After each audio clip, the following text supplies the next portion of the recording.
Bon, on arrive à la fin de cette journée, j'espère qu'on aura le temps d'en reparler et puis faire un petit débrief juste après. J'espère qu'en tout cas vous êtes toujours plein d'énergie. Nous on l'est. Et d'autant plus qu'on va se lancer dans un exercice, alors j'ose pas dire périlleux, mais en tout cas un peu expérimental.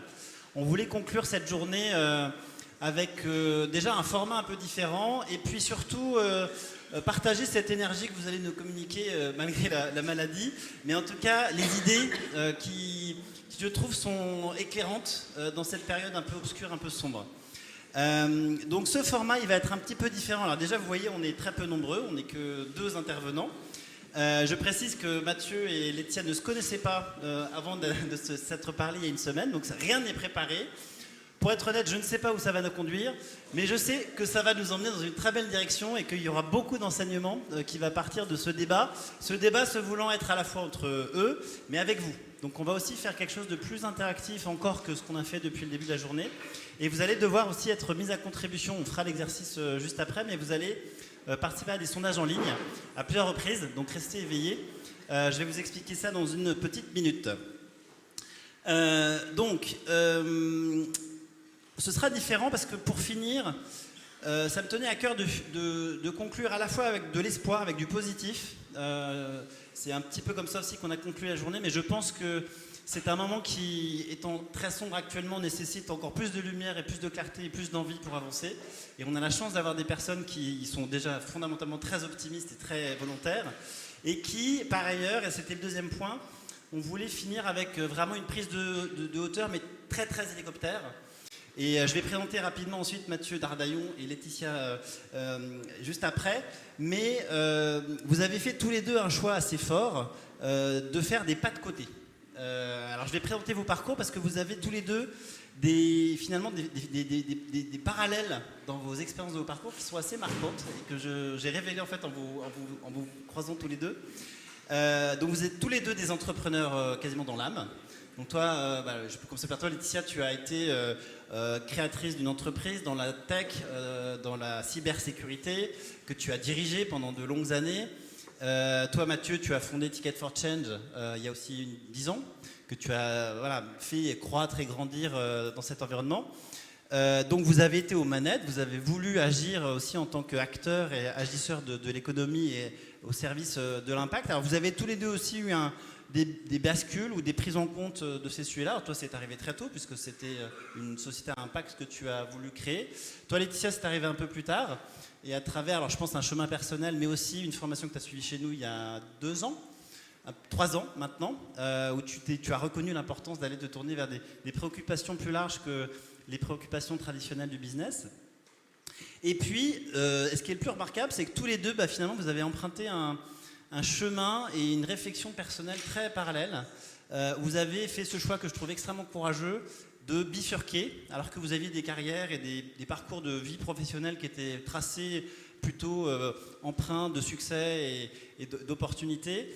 Mais volontairement, vous avez dit, je vais sortir de ce chemin-là et l'un comme l'autre, je vais faire le vide, je vais réfléchir, je vais prendre le temps de me poser. Et puis va sortir de cette réflexion quelque chose. Je pense qu'au début, vous ne saviez pas forcément ce qui allait en sortir l'un comme l'autre. Mais j'ai besoin de réfléchir à ce qui se passe. Donc toi, Mathieu, tu vas nous expliquer, ça a été ce vide fertile. Tu as mené pendant 2 ans, qui se conclut par un ouvrage, un livre que tu viens de publier. Toi, Laetitia, ça s'est traduit plutôt par des travaux de recherche que tu mènes au sein de l'EHSES. Non. EHES. Bon, bref, excuse-moi. Où tu mènes des travaux en sociologie dont tu reviendras plus en détail auprès de dirigeants. Alors, ce qui vous différencie peut-être, ce sont les points de vue, les angles de vue que vous avez voulu porter sur la société. Toi, Mathieu, c'est un peu plus large. C'est vraiment sur l'évolution de la société, l'incrustation dans cette société de dilemmes profonds, sociaux, environnementaux, et puis qui percutent l'humain, avec des réponses qui sont à la croisée de tous les champs académiques, mais sans être dans un univers de recherche bien spécifique. Toi, à l'inverse, Laetitia, tu es partie dans une voie plus académique, avec de la recherche encadrée par par des chercheurs dans le champ sociologique, anthropologique, et avec un sujet de recherche qui peut paraître étroit, mais qui porte, alors tu présenteras mieux que moi, mais sur la façon dont, enfin, qu'est-ce qui explique que certains pionniers d'entreprise, de dirigeants d'entreprise, qui sont allés très très loin en matière de soutenabilité forte, donc emmener leur entreprise vraiment dans la voie du développement durable. Qu'est-ce qui explique que ceux-là les fait et pas les autres, en gros. Et derrière, il y a plein de fils à tirer qui permettront d'éclairer aussi tout ce qui nous attend et comment réenchanter et donner des solutions. Donc évidemment, c'est assez malheureux de la façon dont je le présente, mais vous allez le faire avec vos mots. Donc la façon dont ça va se passer dans cette heure qui vient, vous allez commencer l'un après l'autre à présenter un petit peu ce parcours, ce choix, et puis la résultante de ces réflexions. Je te propose de commencer, Mathieu, parce que ton thème est un peu plus large, et puis Laetitia, tu enchaîneras. Et puis après, vous allez voir qu'il y a beaucoup de points d'écho entre vos réflexions et ce à quoi vous aboutissez. Et on a choisi ensemble de faire des focus sur 3 sujets qui nous paraissaient intéressants. Le premier, alors j'ai appelé ça les agisseurs. Vous employez des termes un peu différents. Toi, c'est des pionniers, toi, c'est plutôt des leaders ou des acteurs. Mais appelons ça des agisseurs, je ne sais pas si le mot existe d'ailleurs. Mais voilà, qu'est-ce qui caractérise aujourd'hui les personnes qui sont les plus avancées, qui agissent? Qu'est-ce qui a fait qu'elles ont basculé? Et comment peut-on les caractériser? Est-ce qu'il y a un portrait robot? Et voilà, comment les révéler? Ensuite, on va faire un focus plutôt sur la capacité à entraîner. Comment ces pionniers, ces agisseurs, ces leaders arrivent à agréger autour d'eux et quelles sont les clés de succès pour qu'on puisse éventuellement dupliquer cette recette magique et est-ce qu'il y a des tips, des méthodes. Et enfin, vous aviez tous les deux en commun une réflexion sur la capacité d'agir, le pouvoir d'agir. Vous l'avez révélé tous les deux dans vos travaux, il y a une possibilité de réinventer du pouvoir d'agir, de retrouver du pouvoir d'agir et je trouve que c'est particulièrement éclairant de se dire quelles sont les recettes, les clés qui nous permettent de se retrouver dans ces éléments-là. Donc voilà comment ça va se passer et on va intégrer des questions-réponses à chaque fois, comme ça permettrait d'avoir une interaction plus forte. Et puis autre point, et là je me tourne vers Elisa pour le mettre en œuvre, donc vous allez comme promis interagir directement avec des enquêtes au fur et à mesure. Donc on peut passer à la première pour voir si ça fonctionne et puis pour vous sonder, alors non, il faut basculer sur Mentimeter. Je te laisse le faire. Donc vous allez prendre vos téléphones, scanner le QR code qui va être dévoilé dans quelques minutes. Voilà. Et après, c'est les logiciels que vous connaissez sur lesquels vous allez avoir des votes à faire. Donc ça charge. Alors je vous livre la question en attendant que ce soit opérationnel, comme ça vous pouvez y réfléchir. Alors la question étant... Au regard du contexte actuel de la RSE dans le monde, alors imaginez-vous plutôt ce matin ou les jours d'avant, donc avant d'avoir été tous ensemble, mais quel était votre état d'esprit dans l'absolu quand vous vous êtes levé hier, avant-hier, sortant des fêtes? Est-ce que vous étiez perdu? Est-ce que vous étiez déterminé? Est-ce que vous étiez désespéré? Est-ce que vous étiez pleine d'espoir, en colère ou effrayé? Alors, je vous laisse réfléchir rapidement. Je pense qu'on va réussir. Voilà, c'est affiché. Je crois qu'il y a des QR codes qui peuvent aussi se balader dans la salle si vous êtes un peu loin pour les flasher depuis le fond de la salle. Il y a aussi l'écran du fond qui sera peut-être aussi plus facile. Et vous devez ensuite accéder à la page de vote. Alors gardez ce lien ouvert, parce qu'on va l'utiliser pendant toute la session. Et j'aurai d'autres questions. Ça ne marche pas, me dit-on. Allez, alors j'appelle à l'aide Mao, qui est notre technicienne. Donc vous n'arrivez pas sur le lien ou il n'y a pas... J'ai pas entendu. Ah, il fallait passer à la page suivante. Donc si tout le monde... Alors est-ce que vous avez pu vous connecter? Oui, j'espère.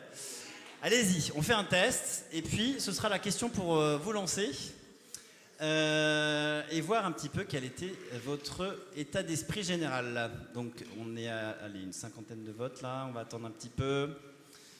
Il aurait fallu une petite musique d'ascenseur. Alors, le déterminé prend la tête. Bon, je crois que je sens que... Enfin, je m'attendais pas à ça, pour être honnête. Je voyais plutôt des éléments, des adjectifs plutôt négatifs. Alors c'est pour ça que je vous ai demandé de réfléchir en dehors de ce contexte et de cette journée, mais si c'est votre état d'esprit, c'est très rassurant. Est-ce que l'un ou l'autre voulait réagir à... Bon, les chiffres évoluent un petit peu, mais il y a quand même pas mal de en colère, la moitié. Mais la majorité est clairement désespérée, un peu défrayée. De déterminée, pardon. mais plutôt une note d'espoir. Bah, c'est rassurant, je trouve. Et bah, ça va nous simplifier la tâche parce qu'on va pas avoir besoin de vous reprendre au fond du trou. Allez, bah écoutez, on va passer à la suite. Alors, on va revenir au transparent. Donc, Mathieu, je te passe la parole. N'hésite pas à revenir sur la présentation te concernant si j'ai été un peu trop rapide. Et puis surtout, raconte-nous ce que tu as fait ces 2 dernières années. Merci Arnaud. Et ravi de cet échange avec Laetitia. Donc j'étais à la tête de Ticket for Change pendant 10 ans, donc c'est natif pour moi d'essayer de réconcilier les sujets économiques, sociaux, environnementaux, parce que je crois que c'est le défi de notre siècle tout simplement. Et il y a 2 ans, je me suis retrouvé dans cette situation-là. Et c'était la première fois pour moi que j'avais un manque de clarté. C'était la première fois que j'avais besoin vraiment d'inspiration, plus de clarté. J'étais dans un brouillard décisionnel avec plein d'injonctions contradictoires entre les enjeux sociaux, environnementaux, économiques, entre les enjeux court terme et long terme, les enjeux du monde systémique et en même temps, où est-ce qu'il faut agir pour avoir un vrai impact. C'est la première fois que je me suis retrouvé dans cette situation. Et j'ai décidé de me mettre en retrait, donc de passer la main chez Ticket for Change. J'ai pris 1 an de vide fertile et j'ai échangé avec plein de gens très différents. Et ce qui revenait à chaque fois, c'est ça. Alors, sur des mots très différents, mais pour des jeunes qui cherchaient à s'orienter, pour des salariés qui avaient des questions de sens, pour des dirigeants d'entreprise qui cherchaient à faire au mieux, même des conseillers de l'Élysée, ils étaient dans un flou et une sensation de perte de maîtrise et de quelque chose qu'ils n'avaient pas vécu avant et de sentiment d'impuissance. Et ça m'a vraiment frappé et je me suis dit, il faut que j'explore ce sujet-là, à la fois pour moi, pour essayer de retrouver des clés du pouvoir d'agir, et en même temps essayer de partager à d'autres si je trouve des choses. Et c'est comme ça que j'ai creusé plein de sujets dans plein de domaines. Comme tu disais, je ne suis pas dans une discipline, j'ai essayé de faire des liens entre plein de disciplines. Et là, je vais essayer de résumer en très peu de points quelques idées, mais je pense que on peut ressentir ce sentiment d'impuissance parce qu'on est à un moment très singulier où on sait que le modèle actuel est à bout de souffle et le nouveau monde n'a pas émergé. Et on est dans cet entre-deux-mondes où on sait qu'on ne peut plus s'appuyer sur toutes les manières de faire et d'agir qui régissent les institutions, les entreprises. On a été très bien formés à ça, mais on ne sait pas sur quoi s'appuyer. On n'a plus les modèles de décision. On n'a pas encore les modèles de décision du nouveau monde. Donc je pense qu'on est dans cet entre-deux-mondes. Si j'essaie de déchiffrer, je pense, ce qui se joue aujourd'hui, potentiellement, on a un modèle actuel, un paradigme, c'est-à-dire une manière de voir le monde, d'agir, de décider, qui... alors il pourrait y avoir plein d'autres choses, mais l'économique comme finalité, toujours plus vite, le matérialisme, la croissance, avec une dynamique de domination de la nature et parfois de domination des humains. Et ça, tous les systèmes sont organisés autour de ça. Probablement depuis 200 ans, et encore plus depuis une 50aine d'années. Et c'est le moment où il faut inventer autre chose. Alors on ne sait pas le nouveau paradigme qui va émerger. On espère, enfin je crois, que ça pourrait être le mieux vivre comme finalité. Comment est-ce qu'on arrive à retrouver un équilibre entre la dimension économique, sociale et environnementale, et créer de la valeur sur les 3 dimensions, et d'arriver à avancer sur les 3 dimensions de manière équilibrée. Privilégier la qualité à toujours la quantité. Essayer de trouver le juste rythme dans un monde qui va trop vite, et où on manque sans cesse de temps, avec des systèmes qui permettent la régénération du vivant et la croissance des humains, puisque nous sommes un bout du problème, le problème, mais aussi la solution, si on développe une autre manière de penser et d'agir, avec des nouvelles compétences et de nouvelles manières de faire. Et j'ai creusé ces idées autour des concepts de changement de paradigme. Donc on parle un peu partout de paradigme, c'est un peu un buzzword qu'on entend dans le monde politique ou dans le monde de l'entreprise. Donc je suis allé à la source, Thomas Kuhn, qui est un historien des sciences, qui est à l'origine du concept. Et il nous raconte qu'à chaque fois dans l'histoire qu'il y a eu des changements de paradigme, alors surtout lui il décrit dans la science dure, dans l'astronomie, dans la physique, dans la chimie, etc. Mais il ouvre la possibilité que ce soit aussi sur des dimensions sociétales. Il raconte qu'il y a toujours 4 moments. Un changement de paradigme, ça se passe toujours en 4 étapes. D'abord, on a un paradigme, il appelle ça la science normale. C'est la manière de faire qui est celle existante en fait. Et on la voit même pas, c'est-à-dire qu'on est comme un poisson dans Dans un bocal, c'est naturel. C'est autour de nous, on ne s'en rend même pas compte. Parce que tout fonctionne comme ça. Et ensuite, on se rend compte qu'il y a des anomalies. On se dit, oh, notre manière de faire, il y a des anomalies, il y a un truc qui ne va pas. On dépasse 6 limites planétaires sur 9. C'est peut-être pas neutre. Il y a des inégalités insoutenables et une colère sociale qui s'exprime de plein de manières. Et il y a des problèmes de santé mentale à plein d'endroits dans la société et qui explosent ces dernières années. On pourrait dire que ce sont des anomalies. Ensuite, il y a un moment de recherche extraordinaire. Donc Thomas Kuhn nous dit, après ce moment-là, il y a un moment qui peut être assez confusant parce que plein de gens se mettent en mouvement pour essayer de trouver des alternatives, pour essayer de trouver des nouvelles manières de faire. Et alors pour les sciences, c'est les chercheurs dans leur laboratoire qui testent plein de trucs différents.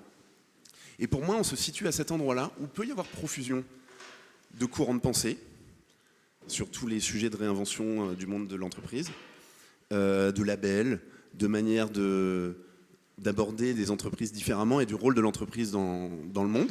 Donc, je sais pas moi, la post-croissance, l'économie régénérative, l'économie du donut, tous ces mouvements, et je vais pas tous les citer, l'économie contributive, etc. Et ce sont pour moi des tentatives de faire émerger quelque chose de différent. La comptabilité en triple capital, les nouvelles normes, etc. Ce sont des tentatives de dire, et si on testait à différents endroits d'autres manières de faire. Mais c'est assez confusant, ce moment-là, potentiellement. Mais mon hypothèse, c'est peut-être qu'on est là. Et pour moi, je trouve ça super rassurant de dire que si ce moment-là, où c'est un peu confusant de tout ce qui émerge, eh ben, si on est à certains endroits-là, peut-être on est toutes et tous des chercheurs extraordinaires, et on peut participer à cette recherche extraordinaire. Et ça nous rend acteurs de chacun dans notre domaine. Peut-être on a un rôle à jouer, à mettre au pot commun, ensuite, pour faire adopter un nouveau paradigme, potentiellement, nouveau paradigme qui émerge s'il est plus satisfaisant que l'ancien. Donc il faut que ce soit désirable et que ça réponde mieux à nos défis. Donc ça m'a redonné énormément d'espoir de retrouver en fait cette perspective long terme. Alors pardon, j'arrive plus à... Oui.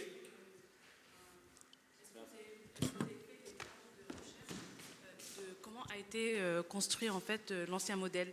Est-ce qu'on est passé justement par tous ces moments de réflexion, voilà, c'était juste pour faire le parallèle avec l'ancien modèle. Comment il est émergé, etc.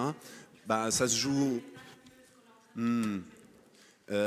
c'est une bonne question. Je n'ai pas creusé spécifiquement ce sujet-là, mais c'est autour de la révolution industrielle, puis la manière dont se développe l'économie néolibérale, etc. Mais il y a plein de livres ou d'enquêtes qui explorent ce sujet-là et comment ça s'est diffusé et c'est devenu la norme. Je ne saurais pas dire.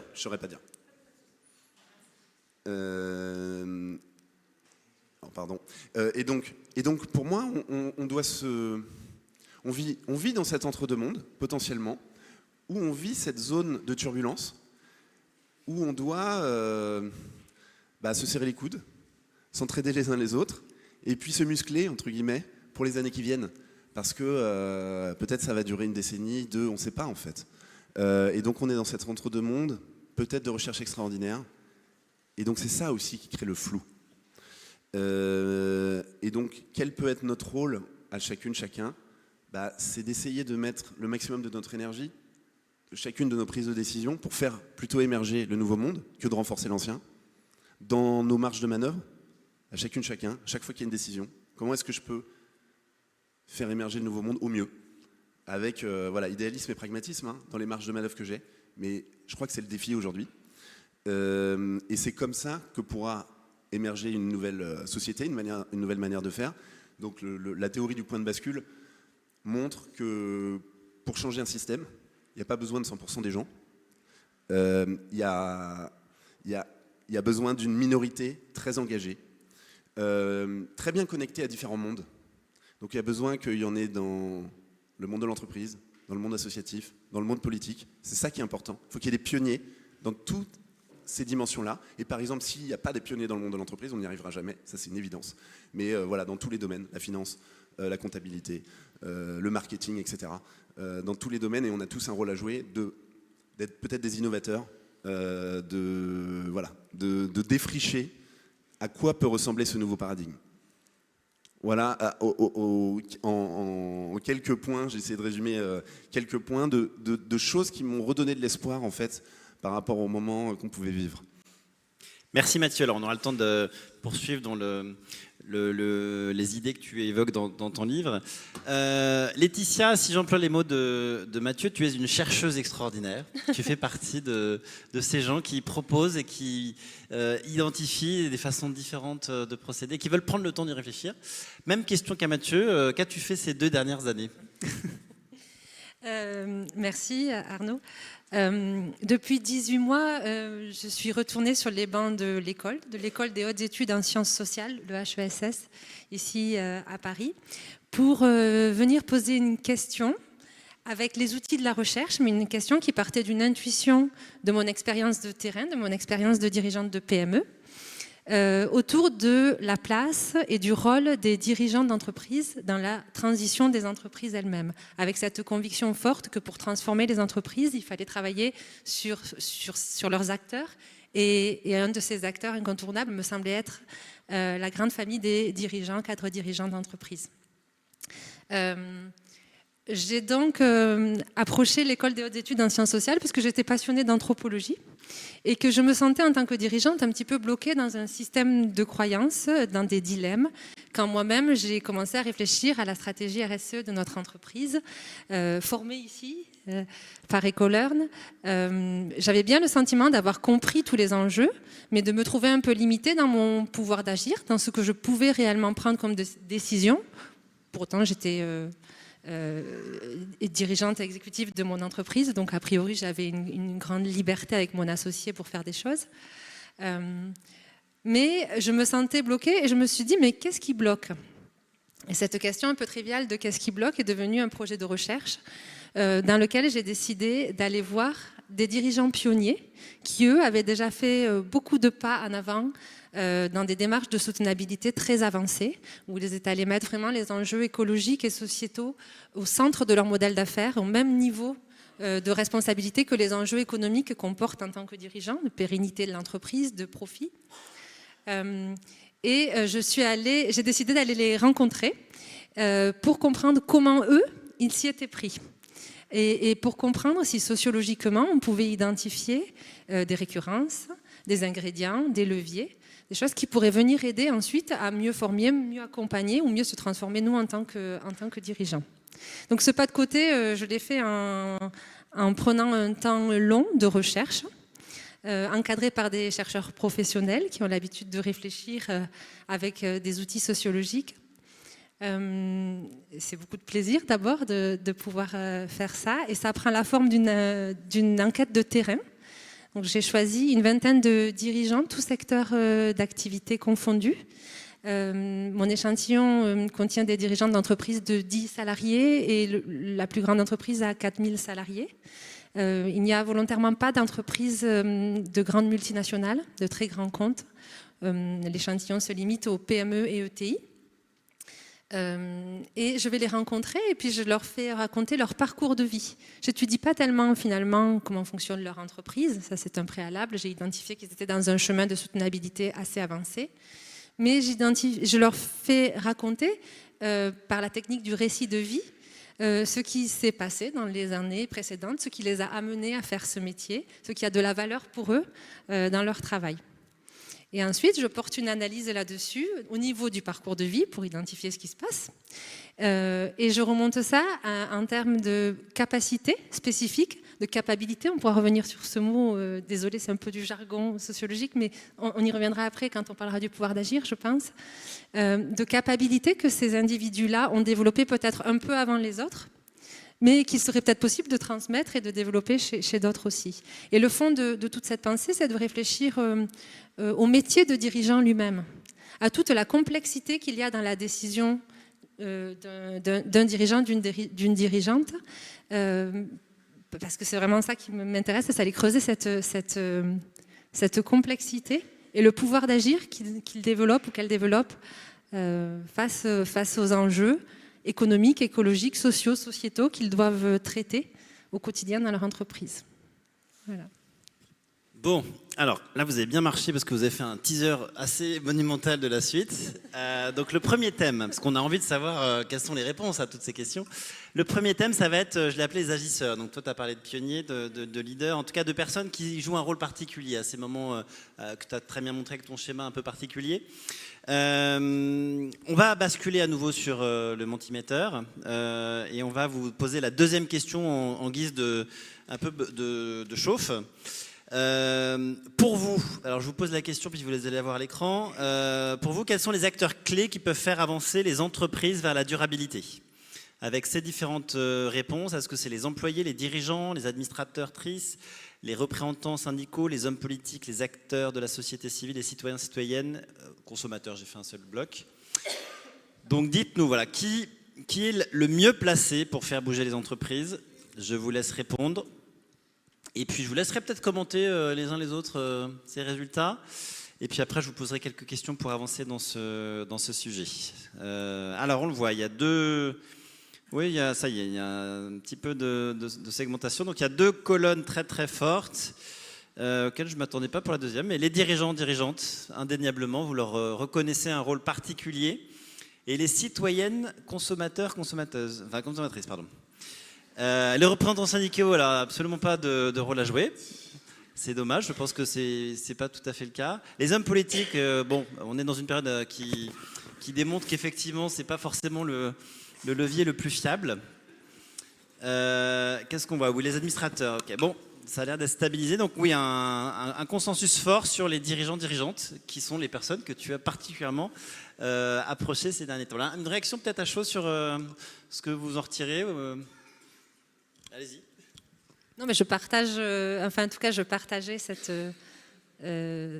intuition que les dirigeants sont un levier incontournable si on veut transformer l'entreprise. C'est difficile de transformer l'entreprise sans embarquer son dirigeant, son équipe dirigeante. Donc je partage. Ouais, c'est frappant en tout cas, les deux colonnes rouges. Pour moi, c'est à peu près tout le monde au même niveau qui doit bouger en même temps. C'est ça qui peut permettre. Parce que si on demande aux dirigeants, enfin, à chaque fois que j'échange avec certains, ils vont me dire je suis bloqué par mes administrateurs qui me bloquent, ou la loi, ou mes salariés veulent pas, c'est trop compliqué, j'arrive pas à les mettre en mouvement, etc. Les salariés vont dire mes dirigeants, ils veulent pas, ils sont pas assez ambitieux. Donc c'est un nœud comme ça.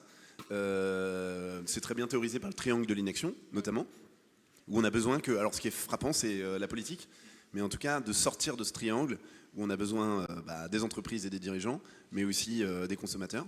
C'est frappant que ça ressorte. Et de la politique aussi, parce que ça peut être une super excuse s'il n'y a pas des avancées. Ouais. Alors, on va se poser la question maintenant du profil type. Qui sont, dans ce moment charnière que tu as très bien présenté, Mathieu, qui sont ces gens clés qui vont pouvoir peut-être déverrouiller et nous apporter des solutions? Alors on va déjà réfléchir au profil type et je vais peut-être d'abord me tourner vers toi. Alors toi tu vas focaliser sur la colonne rouge des dirigeants. Mathieu, tu pourrais peut-être nous dessiner un panorama plus large. Et ensuite je vous poserai une autre question qui sont, au-delà de ce portrait robot, quels sont leurs comportements et notamment leur rôle à la capacité à enquêter, à se remettre en question, que vous avez tous les deux souligné dans vos travaux respectifs. Mais déjà Laetitia, les dirigeants, puisqu'ils sont pointés du doigt, c'est qu'est-ce qu'ont les dirigeants les plus avancés de particulier? D'accord. Je vais essayer de partager quelques observations que je fais dans mon projet de recherche avec toutes les réserves qui s'imposent. D'abord, c'est un projet de recherche qui n'est pas fini, dont l'analyse n'est pas terminée. Et puis, c'est un projet de recherche en sociologie qui est un projet qualitatif, c'est-à-dire c'est pas une étude quantitative représentative de la population des dirigeants aujourd'hui en France. Je travaille sur une vingtaine de dirigeants. Dont je peux tirer quelques traits, quelques récurrences, et que je n'analyse pas d'un point de vue psychologique non plus. Donc ça, c'est toutes les réserves que j'émets. Mais d'un point de vue sociologique, donc dans ce qui se passe entre eux en tant qu'individus, leurs capacités, les interactions qu'ils ont avec leur environnement dans le cadre de leur travail. Quelques éléments que j'observe et que je retrouve dans tous les entretiens que je fais. D'abord, ce sont des gens qui se décrivent comme en chemin, en route, c'est-à-dire qui acceptent une certaine indétermination, qui acceptent de ne pas savoir exactement où ils vont, quelle est la destination, mais de rester dans cette démarche de chemin. Ce sont aussi des gens qui sont en tension, qui acceptent des dilemmes, des épreuves, qui acceptent de les vivre dans tout ce que ça implique, pas de les mettre sous le tapis. J'ai pris quelques notes. Ce sont des individus qui font beaucoup référence à leur éthique. Le mot de responsabilité revient, bien sûr, souvent. Le mot d'engagement. Ce sont aussi des individus qui ont un rapport très questionné au temps. On a parlé tout à l'heure de faire un pas de côté, de prendre du temps. Donc c'est des gens qui, à un moment donné, soit ralentissent, soit lèvent un peu la tête du guidon, bien sûr, mais aussi questionnent ce dont on hérite du passé, comment on s'en sert dans le futur. Voilà, donc le rapport au temps est questionné. C'est des gens aussi qui ont des engagements et des interactions multiples, y compris en dehors du cercle classique de l'entre-soi, du milieu social, du dirigeant, qui donnent beaucoup d'air à leur entreprise, à leurs relations, qui vont chercher des idées ailleurs, qui leur permettent aussi de faire naître de nouvelles idées, certainement. Ils sortent aussi beaucoup de la solitude. On pense souvent au self-made man ou woman. Plusieurs m'ont dit, moi je refuse complètement ce mythe-là, je ne travaille pas seule. Ils travaillent beaucoup à développer des coopérations, des partages de pouvoir, des partages de valeurs. Du coup, ils travaillent sur tous ces sujets-là. Ça, c'est des choses que j'observe assez systématiquement. Et c'est aussi, il faut être assez pragmatique, c'est des gens aussi qui ont une sécurité, qui ont établi une sécurité intellectuelle et financière. C'est-à-dire qu'ils ne sont pas complètement hors sol non plus. Ils ne mettent pas tout en danger dans leur vie pour d'autres enjeux. Ils ont stabilisé une certaine sécurité. Ils sont beaucoup dans le faire, dans l'action, dans les petits pas. Ça va avec l'indétermination, c'est-à-dire une chose après l'autre, on essaye, essai, erreur, on recommence. Et ils ont développé très souvent une vision très systémique des choses, une capacité forte à faire des liens entre les choses. Ça, ce sont quelques traits que je peux vous partager comme ça. Je ne sais pas si ça rejoint, je te vois acquiescer. Complètement. Peut-être pour essayer d'élargir, comme tu m'invitais Arnaud, de ce que j'ai observé et comme très commun, en tout cas de pionniers, quelle que soit leur position en fait, il y a quelque chose de la responsabilité, tu l'as dit, mais voilà, on vit un moment très particulier et quand on est dans une situation de pouvoir, d'influence, quelle qu'elle soit, eh ben, c'est d'être au rendez-vous de ce qui se joue aujourd'hui. Il y a sentir ce sentiment de responsabilité. Et ça, c'est très frappant. Ensuite, c'est l'imagination. L'imagination d'oser imaginer des choses qu'on n'a pas encore faites, oser imaginer un monde différent, oser imaginer, sortir des schémas qu'on avait, ce qui est très dur. Il y a plein d'études qui montrent qu'au fur et à mesure de notre vie, notre capacité à rêver et à imaginer des choses différentes décroît très fortement, par rapport aux enfants par exemple.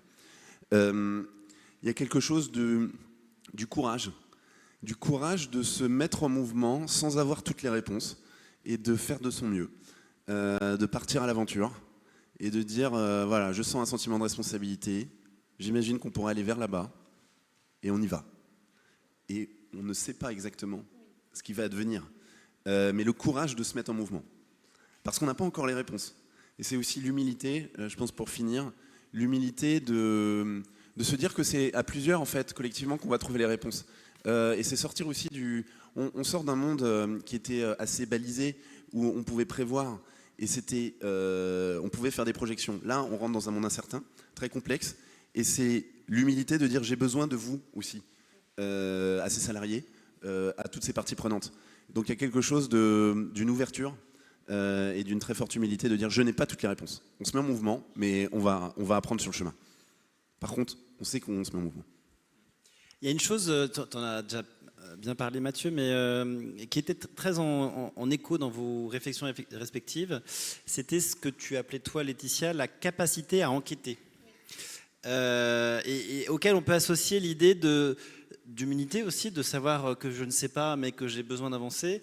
Mais il y a aussi autre chose qui est plutôt de la capacité à sortir du cadre, à ne pas se laisser dicter des impératifs, des obligations, ou en tout cas accepter de faire ce pas de côté. Est-ce que tu veux en dire un peu plus, Laetitia ? Sur la capacité à enquêter en particulier, ça implique que j'explique peut-être un petit peu comment je traite cette donnée que je recueille et comment je l'analyse. Pour chacun des dirigeants ou des dirigeantes que j'ai rencontrés, je retrace leur parcours de vie. Je fais une frise de vie et je l'analyse selon le cadre des capabilités. Alors les capabilités, c'est un néologisme proposé par Amartya Sen, qui est économiste, pour parler dans le cadre du développement humain, de la rencontre entre la capacité d'un individu et les conditions politiques, économiques, sociales qui permettent au pouvoir d'agir de se développer.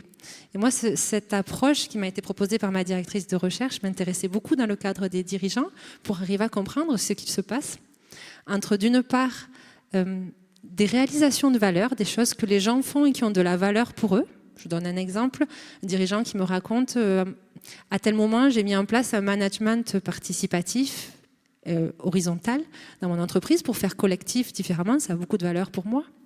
Ou à tel moment dans ma vie, avant de faire ce métier-là, j'ai vécu un temps à l'étranger, dans tel pays. Ça a beaucoup de valeur pour moi. Et je vais aller identifier ensuite, dans mon travail d'analyse sociologique, sur quelles ressources il s'est appuyé, ou elle s'est appuyée. Alors, des ressources, elles peuvent être très, très, très variées. Elles sont liées à l'individu. Très souvent, un lien important au vivant. Une expérience, oui, à l'étranger peut être une ressource. Une capacité à faire des liens forts entre les choses, une spiritualité, de la méditation, du temps pour soi, etc. Mais ces ressources ne sont pas une garantie qu'on fasse les choses ensuite. Il faut, dans leur vie, j'identifie des facteurs de conversion. Donc des acteurs, des actantes, des moments, des événements qui vont permettre de transformer cette ressource en un choix et une réalisation de valeur. Donc les facteurs de conversion, ça peut être des rencontres importantes, un conférencier qu'on entend, un nouvel associé qui arrive dans l'entreprise. Ça peut être de la formation, ça peut être des lectures, ça peut être des ressources économiques aussi qui permettent de passer le pas et qui viennent permettre de faire des choix forts et de développer des capacités. Ingrid Robbins, qui a travaillé après Amartya Sen sur les capacités, pour illustrer ce qu'est une capacité finement, elle dit la capacité de mobilité douce, par exemple, elle ne consiste pas simplement à donner aux gens une ressource qui est un vélo. Ça ne suffit pas. Il faut aussi que les gens aient accès à des pistes cyclables pour se déplacer en sécurité, à une bonne santé pour pouvoir pédaler, à des lois qui autorisent à faire du vélo, etc. Donc c'est cette approche-là, les capacités. Je trouve que cette image est très parlante pour saisir l'idée. Et donc moi, je travaille à identifier, au-delà de tout ce que je vous ai raconté jusque-là, quelles sont ces capacités spécifiques que les dirigeants pionniers ont développées. Et une de ces capacités, il me semble, et c'est une des premières analyses que je peux porter, c'est la capacité à enquêter sur ce qui a de la valeur pour soi, à se mettre dans une démarche de chercheur extraordinaire, c'est comme ça que tu les appelles, finalement. Où certains sociologues disent d'enquêteurs travailleurs. Donc une grande démarche de réflexivité sur ce qui vaut dans mon métier, ce qui est important, qui a du sens pour moi dans mon métier. C'est une démarche qui peut être par moments assez inconfortable, qui peut être déclenchée par des moments de tension ou des moments d'épreuve, et puis qui va prendre la forme de doutes souvent, de questions sur soi, mais qui débouche, quand elle va au bout, et des fois elle dure très longtemps, on le voit dans les parcours de vie, qui débouche assez régulièrement sur des renoncements. Et ça, c'est une autre des capacités sur lesquelles je travaille en ce moment, cette capacité à renoncer, à se détacher de ceux qui avaient de la valeur pour moi jusque-là, afin de créer de nouveaux attachements. Donc c'est ça peut-être que... Non, mais on le voit, il y a quand même beaucoup de similitudes, la capacité à prendre du recul, à accepter l'incertitude, à accepter à remettre tout ça en question, et puis pour déboucher sur des propositions qui n'étaient pas forcément identifiées. Un mot sur le renoncement, parce qu'on en parle beaucoup aussi dans le business, de se dire il y a des activités qu'on va pouvoir ne plus proposer. Est-ce que vous avez donc tu viens d'en parler, Laetitia, est-ce que Mathieu, toi tu as pointé du doigt cet enjeu de renoncer, que ce soit à titre individuel ou au titre d'une organisation ? Pour faire émerger quelque chose de nouveau, une nouvelle manière de faire, il faut lâcher des choses de l'ancienne manière de faire. On ne peut pas juste ajouter. Il faut à la limite déconstruire. Pour reconstruire dessus par rapport, comme tu l'as dit, à ce qui est essentiel pour soi, pour l'organisation, pour le monde. Mais donc, je pense que C'est pour ça que ce sont des processus longs, inconfortables, déstabilisants, qui demandent de se mettre en retrait aussi, parce qu'on travaille sur qu'est-ce qui est vraiment important, pour ensuite rebâtir des nouvelles manières d'agir, de faire. Mais donc, ça nécessite forcément du renoncement. C'est quoi réussir sa vie? C'est quoi réussir au niveau de l'entreprise? Comment on mesure la richesse et la valeur? Tout ça, c'est des conceptions qui doivent être réinventées. Et donc, c'est rebâtir autour de ça. Et juste pour préciser, moi, quelque chose que j'observe et qui m'a surpris et qui, je trouve, donne de l'espoir, c'est que les renoncements auxquels les gens aboutissent, d'abord, ils ne les formulent pas toujours en termes de renoncement, c'est des choix. Et ce n'est pas forcément synonyme de souffrance. Même au contraire, moi j'observe dans les parcours que la période où la souffrance est la plus importante, où la difficulté est la plus importante, c'est la période d'enquête, celle qui précède le renoncement. Quand on arrive au renoncement, souvent les dirigeantes et dirigeants d'entreprise que j'ai rencontrés me disent « mais c'est un grand soulagement, quand j'ai pris cette décision-là, d'arrêter ce produit-là ou d'arrêter de travailler avec ce client-là qui ne me correspondait pas, ça a été un grand alignement de ma personne personnelle et professionnelle. Ça a été un grand soulagement qui m'a permis de continuer ce chemin. Et ce n'est pas ce moment-là un moment de souffrance. Merci. On va ouvrir un premier temps d'échange avec vous en ligne ou dans la salle. Alors, est-ce qu'il y a quelques questions que vous souhaitez poser à Mathieu et Laetitia? Est-ce que le micro peut circuler? Vous buvez les paroles ou vous êtes endormi? Non, il y a des questions. Denis, je vois que tu as levé la main.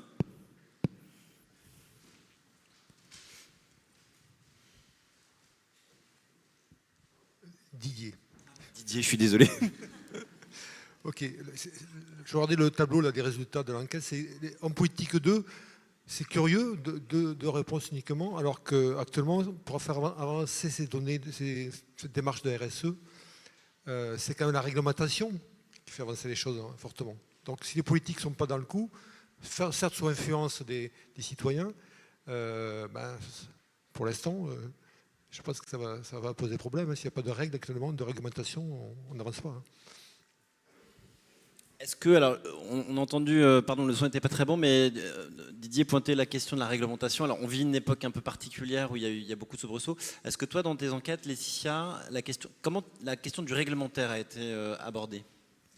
Mais en fait, oui, évidemment, le réglementaire permet d'orienter l'action. Mais là, moi, les gens que je rencontre sont particulièrement pionniers dans le sens où ils n'attendent pas le réglementaire pour décider d'agir.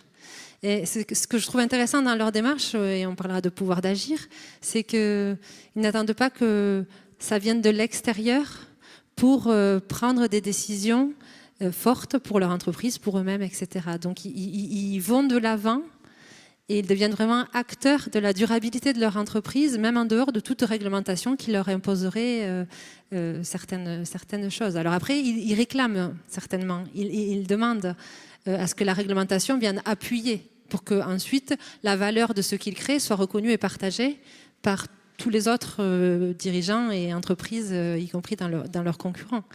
Mais c'est des gens qui prennent les devants sur la réglementation. Donc ils sont pionniers dans ce sens-là. Quand même. Ouais, quelque chose me dit que tu vas dire la même chose, Mathieu, parce que si on suit ta logique, et l'argumentation étant plutôt a posteriori, si on veut inventer le nouveau monde, il ne faut pas attendre le réglementaire. Oui, et puis j'étais tombé sur des études qui montraient que le politique n'est jamais en avance de phase. Il arrive lorsque le changement de comportement est déjà en cours. Et il arrive pour légiférer et rendre ça, créer une nouvelle norme. Mais il n'est jamais en avance de phase. Il ne prend jamais le risque avant que ce soit déjà dans l'air du temps. Et donc, pour ça, il y a besoin des pionniers qui font ce travail, de montrer que c'est désirable, de changer les manières de penser, les niveaux de conscience, et ensuite le politique arrive. S'il y a assez de pionniers. Donc il ne faut pas attendre le politique, par contre il y a un besoin du politique à un moment. Ça remet en perspective la période actuelle. D'autres questions? Une autre question? Alors il y a quelques mains levées. Alors, On va en prendre une autre. le micro, j'ai posé la question en ligne qui nous est venue de Elsa et qui demande finalement comment garder la foi, comment y croire quand on quitte un système et ses croyances et qu'on cherche de nouveaux repères. Quelles sont vos clés dans ces moments de perdition, de dépression? Alors, la question était comment on peut garder l'espoir dans un moment qui est particulièrement sombre et notamment quand on est dans cette zone grise de l'incertitude. Pour moi, on peut entraîner son regard. C'est-à-dire que dans le monde, il y a différentes réalités. Et on va parler souvent de l'arbre qui tombe et qui fait du boucan, et pas de la forêt qui pousse. Et il y a plein d'îlots de cohérence, des endroits de réinvention lumineux, où des gens sont en recherche extraordinaire et défrichent des nouveaux modèles. Et si on se raccroche à ce qui se passe et tous ces défricheurs qui inventent une autre manière de faire, et on arrive à amplifier ça, alors je pense que ça redonne énormément d'espoir. C'est se reconnecter aux endroits on a besoin de se serrer les coudes et de s'entourer de communautés agissantes, communautés de soutien, parce qu'on n'y arrivera jamais tout seul. Et aussi le modèle actuel aussi nous pousse à l'individualisme et ça pousse à l'impuissance aussi. Donc on a besoin de créer des communautés de soutien agissantes. Et il y a plein d'endroits de réinvention. Et juste entraîner son regard à les voir, ça change tout, je pense. Alors, on va passer gardez vos questions, on pourra les poser juste après dans le deuxième bloc. Alors là, on va s'intéresser maintenant à la capacité à mettre en mouvement. Donc on a des individualités qui sont particulièrement pionnières, qui inspirantes, qui proposent. Et maintenant, comment le collectif entre en jeu? Alors pareil, une petite question pour la salle. Selon vous, quel est le facteur le plus puissant pour entraîner la transformation durable dans l'entreprise? Est-ce que c'est un leader inspirant?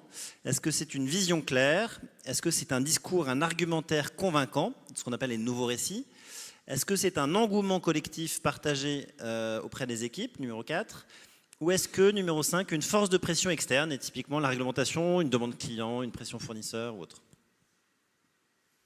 Donc la question, c'est qu'est-ce qui est le plus puissant pour mettre en action dans l'entreprise? Donc c'est plus équilibré par rapport aux précédentes questions. Donc les mots sont assez... Donc la vision claire, l'étoile polaire prend un peu le dessus, mais après les réponses sont quand même très très proches. On voit qu'il y a une quasi-égalité entre le rôle du leader, la force externe de pression en orange et en jaune, l'engouement collectif partagé par les équipes. Et finalement, le discours, le récit semblerait un peu en dernier, mais bon, il y a beaucoup d'homogénéité dans le résultat. Oui, ça se stabilise. Une réaction l'un l'autre? On voit pas très bien les... Il y a besoin de tout, alors. Alors, surtout d'une vision, manifestement. Alors, tu veux réagir? Oui, non, simplement, moi, j'étudie moins ces aspects-là. Je travaille vraiment sur le dirigeant en particulier, mais sur la question de la bascule, comment on bascule, comment on entraîne. À l'échelle individuelle, moi, ce que j'observe, c'est que finalement, il y a assez peu de bascule à proprement parler. D'ailleurs, mon projet de recherche s'appelle « Bascule des dirigeants d'entreprise vers la soutenabilité forte », mais je suis beaucoup en train de questionner ce mot-là. Parce que j'aurais pu imaginer au début voir dans les parcours de vie des individus des moments, des épiphanies qui font qu'à un moment donné on prend un chemin différent. Et finalement je l'observe assez peu. Je remarque plutôt, d'ailleurs les sociologues parlent de bifurcation comme d'un processus, pas d'un moment. Et donc de petites choses qui s'additionnent.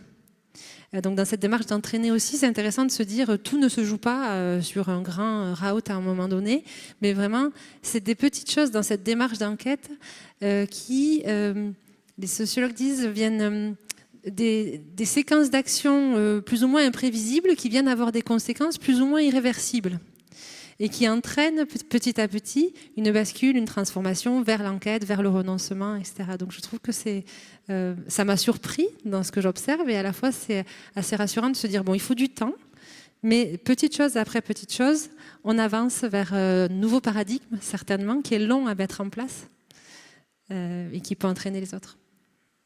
Donc pas de grand jour, mais plutôt un continuum très, très lent, très indicible, mais qui, à un moment donné, est révélé. Je crois que, Mathieu, ça fait écho aussi à ce que tu dis quelque part dans ton livre, comme quoi, en fait, le jour d'après, le monde d'après est déjà sous nos yeux, mais on ne le voit pas. Oui, ça rebondit sur ce que je disais un petit peu sur les îlots de cohérence, et en tout cas, il est déjà là, dans plein d'initiatives, dans ce qu'on fait au quotidien, c'est comment on les amplifie. comment on les met en lumière et comment ça devient la norme.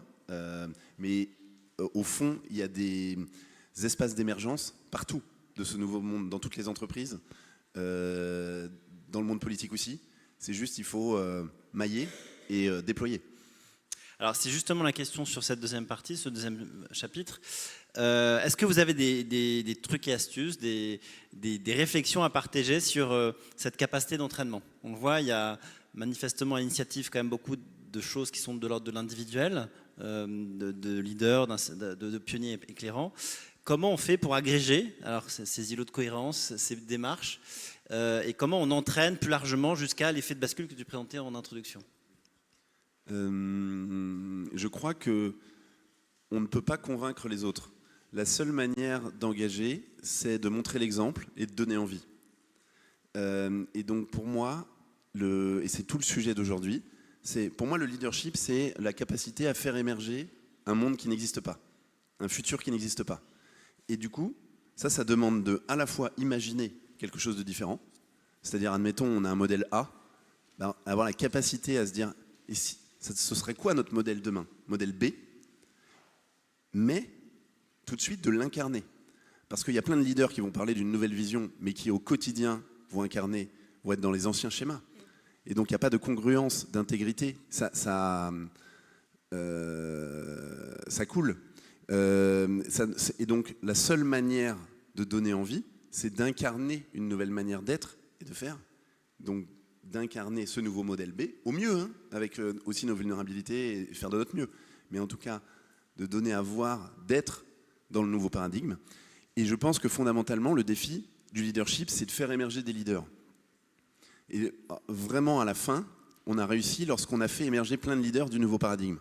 Parce que du coup, on est dans un monde où, en fait, on a tellement de défis complexes à toutes les échelles, dans tous les territoires, dans tous les domaines, que si on ne crée pas une foule de leaders qui va avoir cette capacité à décider différemment sur tous les enjeux, dans tous les domaines, on n'y arrivera pas.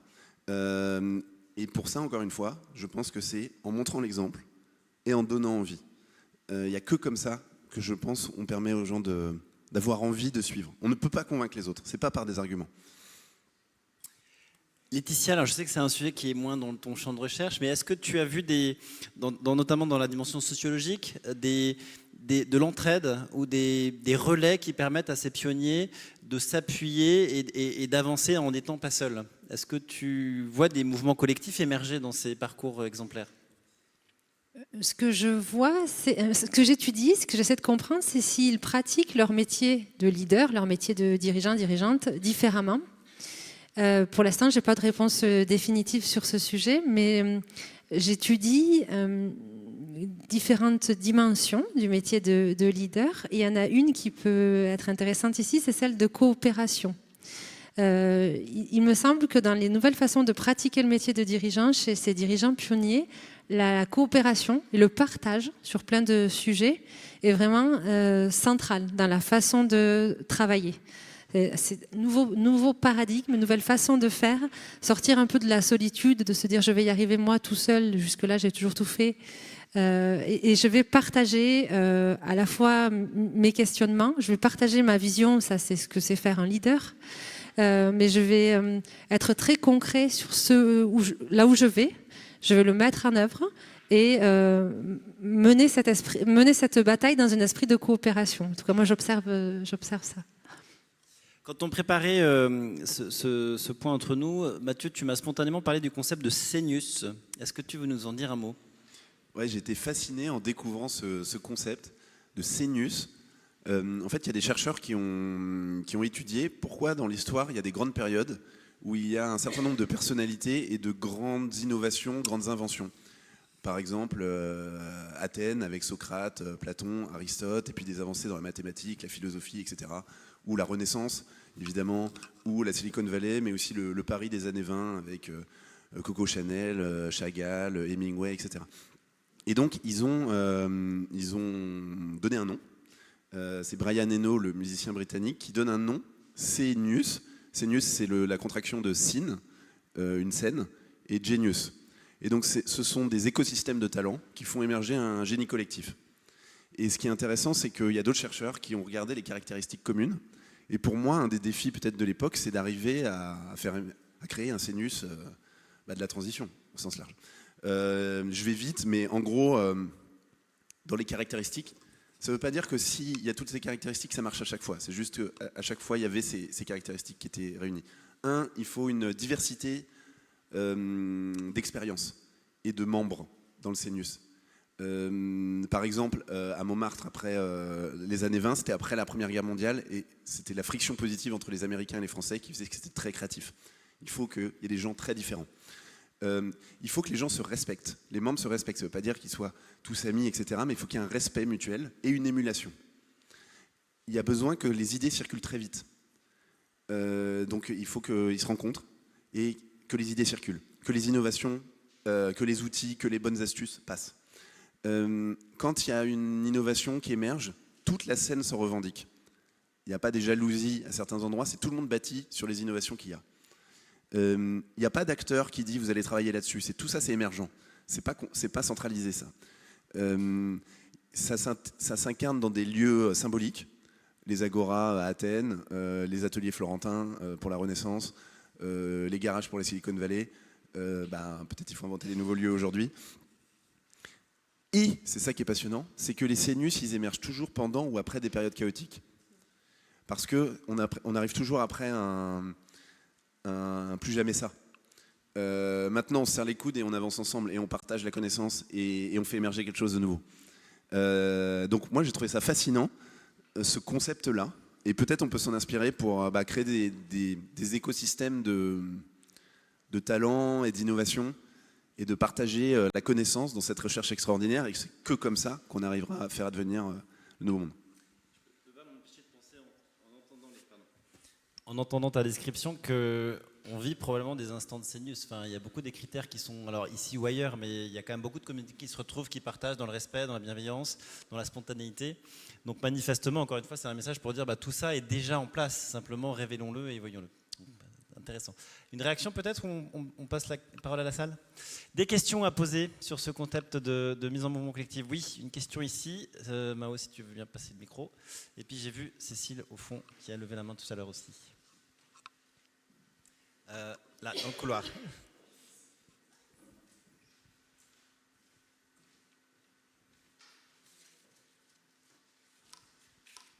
Allô, allô ? Merci, c'est passionnant, merci beaucoup. Moi, je rebondis justement sur ce concept du CNUS. Et un point clé, c'est l'éducation, évidemment. Et ne pensez-vous pas que la façon d'appréhender les cursus scolaires et universitaires et écoles au sens large, tout domaine confondu, serait d'encourager donc le modèle créatif de pensée non formaté pour faire justement émerger une foule de leaders non formatés, mais aussi de croiser un peu plus les disciplines et donc là de faire le lien avec ces CNUS qui pourraient être des sortes d'écosystèmes qui seraient accessibles justement aux étudiants et presque un parcours obligatoire, quel que soit leur cursus, et pour éveiller leur curiosité à 360. Je sens que tu as envie de répondre, Mathieu. Évidemment.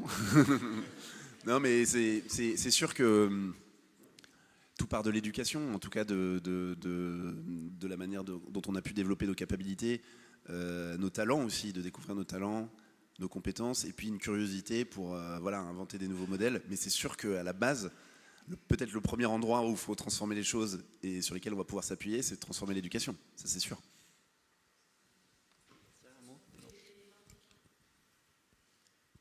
C'est ce qu'ont fait les pays nordiques, 17 personnes. Oui, non, simplement, ça me ramène à quelque chose que j'observe dans l'enquête. Nombreux des dirigeants et dirigeantes que j'ai rencontrés ont un côté très créatif. Et plusieurs, ça m'a marqué, m'ont dit, moi, je voulais faire du théâtre. Et puis, j'ai pas fait ça, j'ai fait des études plus classiques, où j'ai pas réussi, ou pour X raisons, je suis revenue sur un autre métier. Mais c'est vrai que voilà, cette sensibilité aux arts, ouverture à autre chose que la rationalité d'un métier de gestionnaire, etc., peut-être est une ressource importante, pas forcément nécessaire et pas chez tout le monde, mais en tout cas, c'est quelque chose que j'observe et qui m'a marqué, oui. Donc, les artistes manqué ou inabouti chez vous, c'est le moment de se révéler pour proposer votre créativité. Alors j'ai vu qu'il y avait une autre question qui était posée au fond là, de Cécile.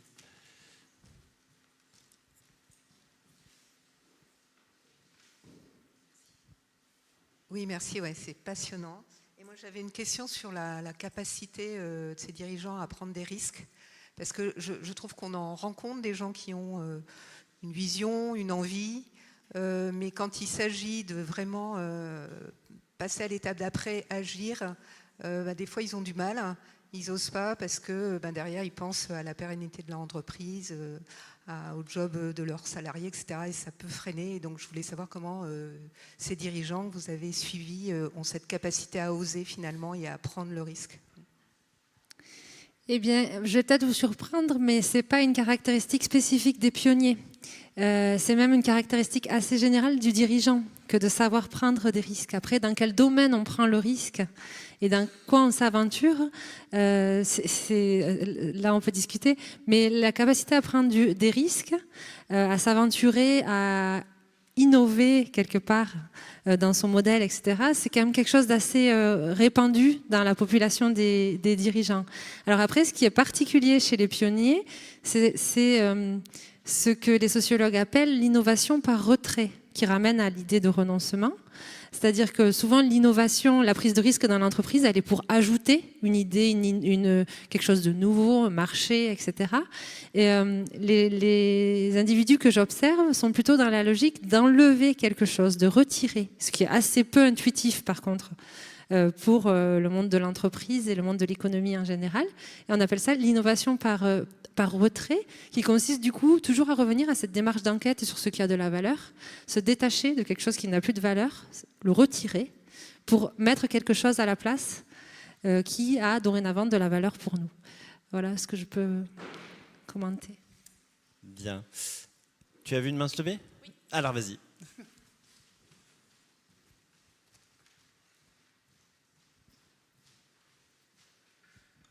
Merci.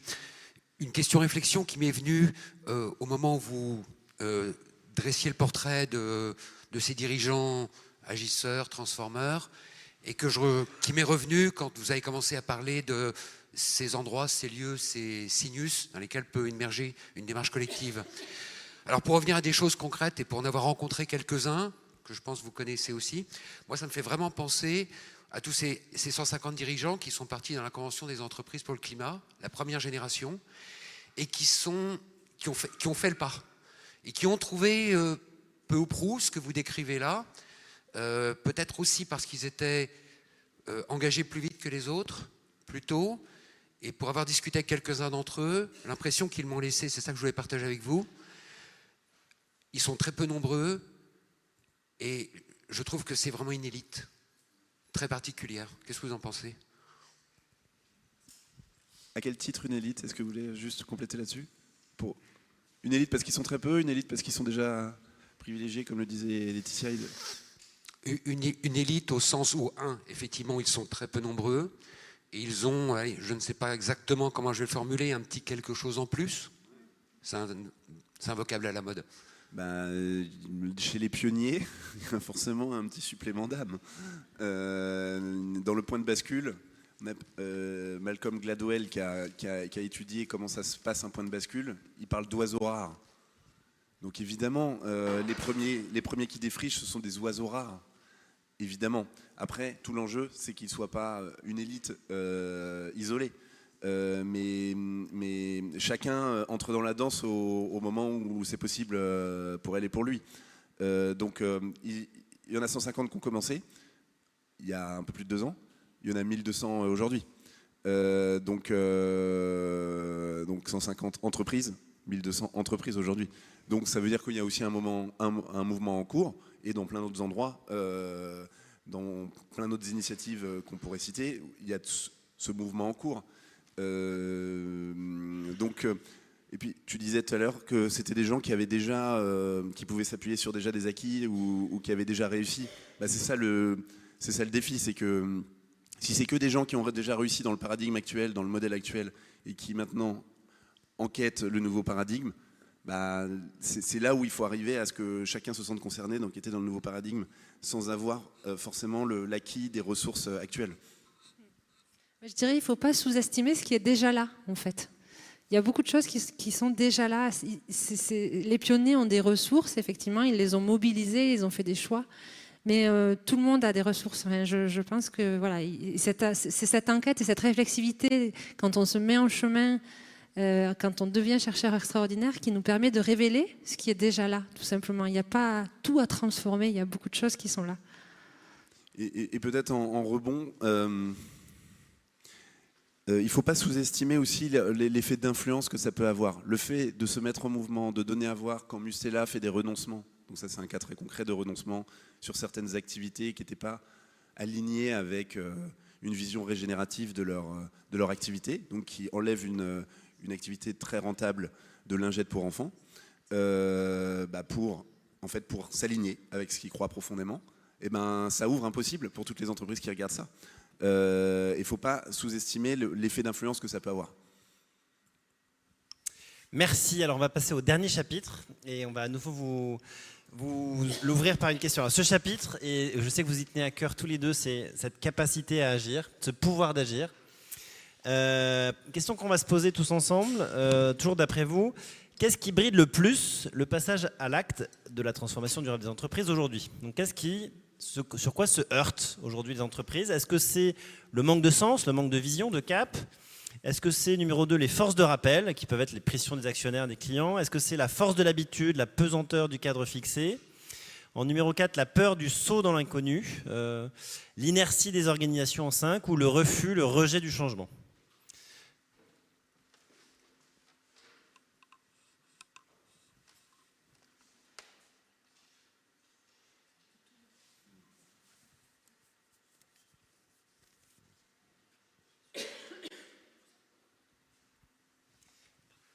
Alors, pardon, ça bouge encore un petit peu. Donc on voit que en orange, donc c'est l'inertie des organisations qui apparaît, donc plutôt des éléments relatifs à l'organisation et aux constructions humaines. Je pense que vous direz un mot sur le fait que des constructions humaines sont déconstructibles. Et sinon, on a pas mal de choses qui sont au même niveau. Donc le numéro 2, c'est les forces de rappel, et notamment la pression des actionnaires, des clients ou autres, la force de l'habitude, la pesanteur du cadre fixé, et le dernier, le refus, le rejet du changement. Bon, ça a l'air de stabiliser. Alors, l'inertie des organisations, semblerait être un mot là-dessus, ou une réflexion à la lecture de ces résultats. Ça peut ne pas vous inspirer, on peut basculer sur les questions, mais dites-moi. Non, justement, non, ça ne m'inspire pas parce que moi j'étudie le pouvoir d'agir de l'individu, quelle que soit son organisation, dans une logique un peu utopique en fait. C'est le sociologue américain Wright qui a écrit un livre qui s'appelle Utopie réelle, pour dire comment on transforme un système social de l'intérieur sans déconstruire entièrement ce système. Donc quelles sont nos marges de manœuvre à l'intérieur d'une organisation, d'un système? Et les pionniers que je vais rencontrer sont des gens qui sont dans cette logique-là. C'est-à-dire qu'ils ne s'arrêtent pas aux contraintes du système, ils viennent dans les interstices de ce système agir là où ils peuvent agir. Je ne sais pas si tu veux... Une organisation, c'est une somme de personnes. Et donc, l'inertie des organisations, évidemment, il y a la force de l'habitude. C'est super difficile de transformer. On est dans un système qui s'appuie sur des règles du jeu. Et donc avoir le courage d'essayer d'inventer autre chose, c'est super difficile, on va à contre-courant. Mais au fond, c'est la même chose que, pour embarquer, on a besoin de pionniers aussi dans l'entreprise, sur lesquels on va pouvoir s'appuyer, qui vont être ambassadeurs, qui vont donner à voir d'autres manières de faire, pour amplifier ces nouvelles manières de faire. Et donc, c'est intéressant que ce soit le premier qui ressorte. Et donc c'est un vrai champ d'enquête, je pense aussi, pour... craquer ce sujet-là, entre guillemets, pour pas que ce soit un blocage important. Alors pour ce dernier chapitre, je vais poser une question simple à tous les deux, parce que je sais que c'est quelque chose qui a été particulièrement étudié et appesanti dans vos réflexions. C'est comment on le retrouve, ce pouvoir d'agir? Est-ce qu'il y a des recettes magiques? Qui veut commencer? On pourrais répondre très longtemps à cette question, mais juste pour répondre avec un ou deux éléments, il y a un modèle qui est très intéressant autour de la zone de contrôle et de la zone d'influence. Ça a été développé notamment par Stephen Covey. En fait, dans toutes les préoccupations du monde, dans tous les enjeux qui nous touchent, ça c'est notre zone de préoccupation. C'est tous les endroits où on est touché. On se dit, waouh, ça m'impacte. L'actualité et tous les enjeux du monde. Mais ça, c'est une zone où si on passe de l'énergie, du temps, trop de temps ici, on perd de l'énergie et du pouvoir d'agir. Ce qui est important, c'est de trouver où est-ce qu'est notre zone de contrôle par rapport à où l'on est et nos marges de manœuvre, où est-ce qu'on a un espace d'action. Et c'est en se focalisant sur la zone de contrôle, en agissant à cet endroit-là, qu'en fait on retrouve du pouvoir d'agir. C'est bénéfique parce que on retrouve de l'énergie positive et cette zone de contrôle, elle grandit parce qu'on développe des capacités au fur et à mesure. Et ce qui est génial, c'est que ce faisant, on développe aussi une zone d'influence parce qu'on montre d'autres manières de faire et donc on a un impact aussi d'influence sur les autres. Donc passer le moins de temps possible dans sa zone de préoccupation, focaliser sur sa zone de contrôle, où est-ce que je peux avoir un vrai impact. Et puis ça va avoir un effet sur les autres. Ça rejoint les stoïciens, Marc Aurèle disait ça il y a quelques décennies, quelques siècles. C'est voilà, m'apprendre, avoir la sagesse d'apprendre à lâcher prise sur les choses qui ne dépendent pas de moi. Et par contre, focaliser mon énergie sur ce qui dépend de moi. Voilà, et donc ça peut être une maxime sur tout ce qu'on fait au quotidien. Mais en tout cas, le fait de le faire, c'est ça qui nous permet de retrouver du pouvoir d'agir. Oui, et moi je voulais revenir sur, du coup pour parler pouvoir d'agir, sur la triple dimension de la capacité. Bénédicte Zimmermann, qui encadre mes recherches, explique dans un de ses ouvrages qu'une capacité, c'est à la fois une liberté de choisir, avoir le choix, un potentiel d'épanouissement, que ce choix ait de la valeur pour moi, vaille quelque chose, et une puissance d'accomplissement, que ça puisse être mis en œuvre.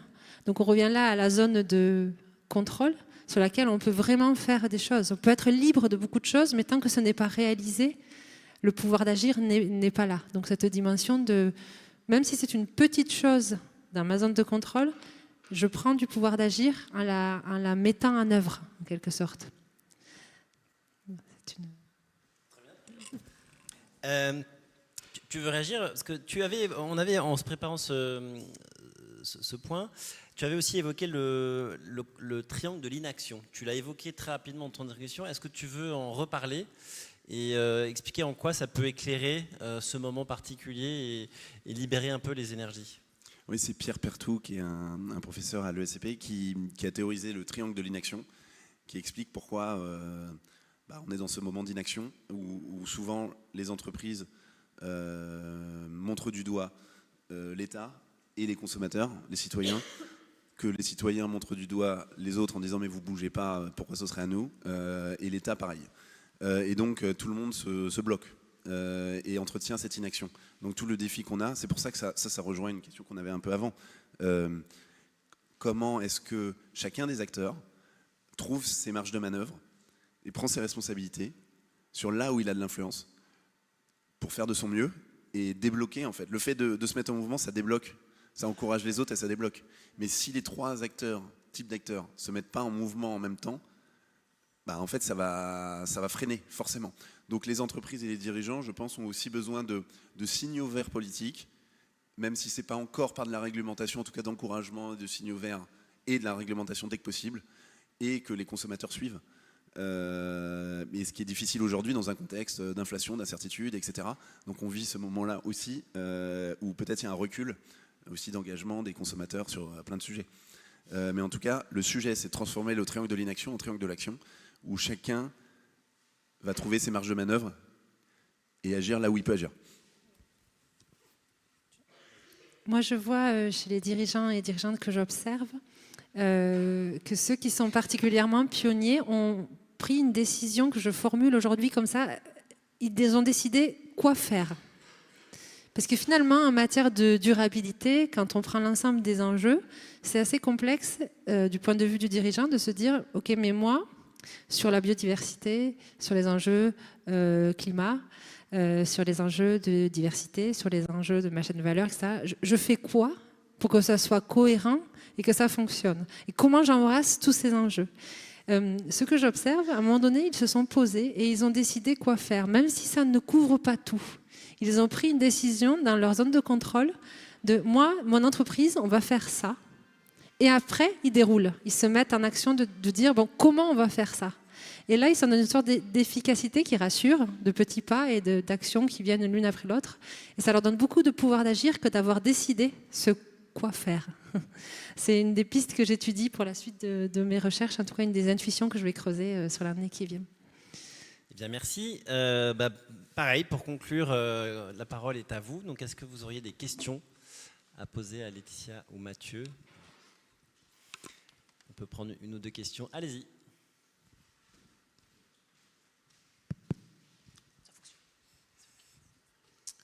Bonjour, peut-être une question pour Mathieu, de savoir si le vide fertile est rentré avec une méthode ou en freestyle complet. En partant, enfin quelques mois avant le vide fertile, j'avais mis au propre des intentions claires et puis une liste de choses que j'aimerais faire potentiellement. Et je suis jamais vraiment revenu à cette liste-là. En fait, après, j'ai laissé la sérendipité. Donc ça veut dire que j'ai vidé mon agenda et j'ai suivi ce qui émergeait. Les opportunités, les invitations, les propositions, les rencontres, etc. Et les sujets que je voyais émerger, et donc ça m'aiguillait, etc. Donc j'avais aussi des gens qui m'accompagnaient, des mentors, un coach, etc. Donc j'avais un cadre léger, mais qui me permettait aussi d'avoir cet espace d'émergence. Tu avais une liste de lecture aussi, je crois, surtout.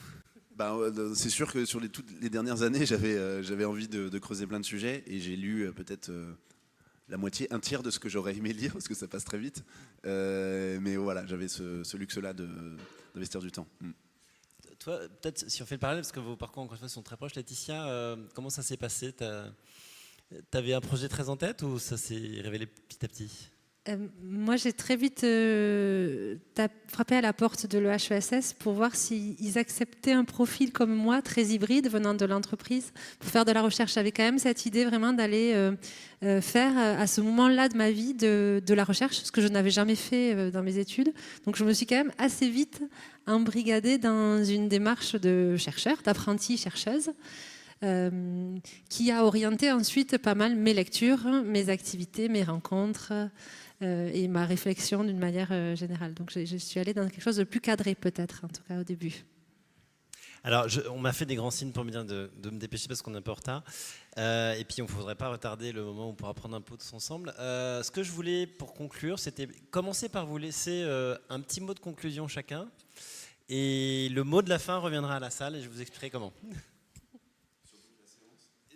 Comme tu veux. Et de façon spontanée.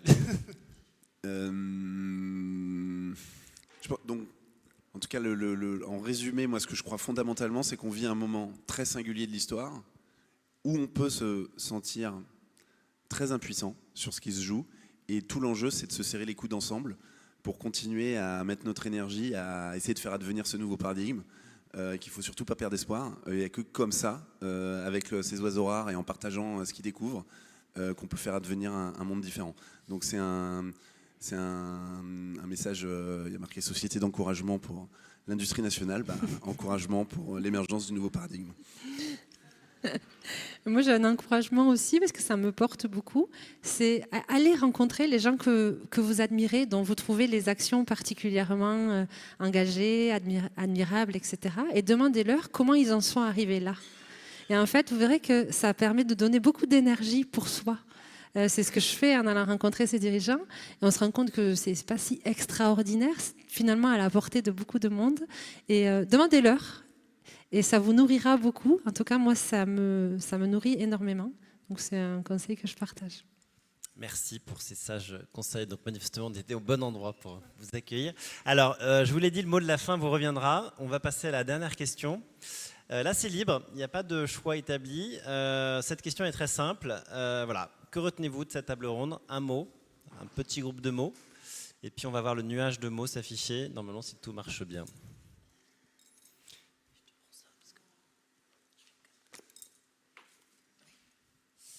Alors, ça y est, topissime. Ça, c'est rassurant. Je vous l'ai dit, je suis content parce que tu nous as dit, voilà, il faut avoir le courage de se lancer, puis on verra où on arrive. Bon, on est arrivé quelque part et manifestement, ça vous a plu.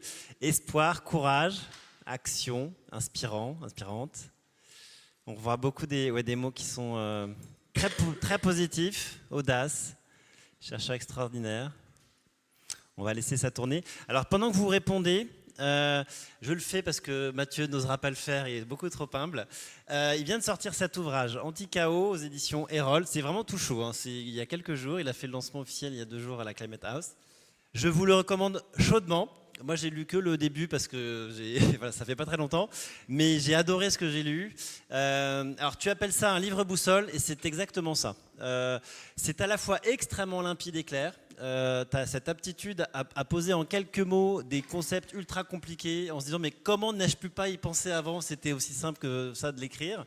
Donc ça, c'est une vraie vertu. Et puis j'en suis à la suite où on propose toutes les solutions, et là aussi on ressort de ça avec beaucoup d'être rassuré, de voir un mode opératoire et de se dire que tout ça est à portée de main finalement. Donc je crois que c'est ça la vertu première du livre, c'est que dans ce moment très sombre, ce brouhaha, finalement il y a quand même beaucoup de raisons d'espérer parce qu'on est déjà passé à travers ces étapes dans le passé, dans les temps anciens. Et il n'y a pas de raison que ça n'arrive pas, donc il faut garder espoir et tu nous donnes les clés pour garder cet espoir. Donc bravo à toi. Vous avez, alors il y a quelques ouvrages en démonstration si vous voulez le parcourir. Mathieu a gentiment apporté quelques livres. Et puis vous pouvez l'acheter en ligne si vous le souhaitez. Et Laetitia, on ne peut pas encore faire la promotion de tes travaux de recherche, mais ça ne saurait tarder puisque tu es en train de commencer à rédiger les conclusions. Et on ne manquera pas de les mettre en avant quand ce sera le cas. Voilà, j'espère que vous avez passé un bon moment pour cette table ronde. Je voudrais vraiment féliciter et remercier chaleureusement nos 2 intervenants et intervenantes, Laetitia, Mathieu.